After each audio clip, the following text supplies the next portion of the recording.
ආයිබෝවන් සියලු දෙනාම කවිස්කේල්ගේ YouTube channel එකට පිළිගන්නවා. 2024 උසස් පෙළ විභාගයේ ලියපු සියලුම සිසුන් බලාපොරොත්තුවෙන් ඉන්නේ උසස් පෙළ ප්‍රතිඵල නිකුත් කරනකම්. 2024 උසස් පෙළ ප්‍රතිඵල නිකුත් වීම පිළිබඳව අලුත් ආරංචි මොනවද කියලා අපි බලමු.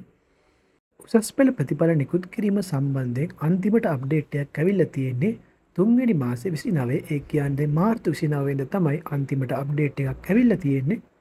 විභාග දෙපාර්තමේන්තුවේ මාධ්‍ය නිවේදනයක් නිකුත් කරමින් සඳහන් කරලා තිබෙනවා උසස් පෙළ විභාගයේ ප්‍රතිඵල නිකුත් කිරීම සම්බන්ධයෙන් නිකුත් කර ඇති සියලුම මාධ්‍ය වාර්තා අසත්‍යයක් බවත් තවමත් විභාග දෙපාර්තමේන්තුව ප්‍රතිඵල නිකුත් කිරීම සම්බන්ධයෙන් කිසිදු මාධ්‍ය වාර්තාවක් නිකුත් කර නොමැති බවත් ඔවුන් පවසා සිටිනවා. ඒ කියන්නේ අප්‍රේල් මුල උසස් පෙළ ප්‍රතිඵල නිකුත් කිරීමක් සිදු වෙන්නේ නැtei කියලා තමයි ඔවුන් පවසලා තියෙන්නේ.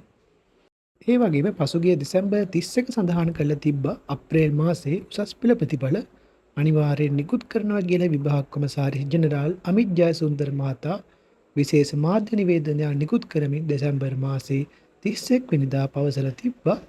දැනට මේ ආරංචි තමයි උසස් පෙළ ප්‍රතිඵල නිකුත් කිරීම සම්බන්ධයෙන් නිකුත් වෙලා තියෙන්නේ. උසස් පෙළ ප්‍රතිඵල නිකුත් කිරීම සම්බන්ධයෙන් අලුත් ආරංචියක් ලැබුණු ගමන් අපි ඔයාලව දැනුවත් කරන්නම්. මේ වගේ වීඩියෝ දිගටම බලන්න කවිස්කේල්ගේ YouTube channel එක subscribe කරලා එකතු වෙන්න.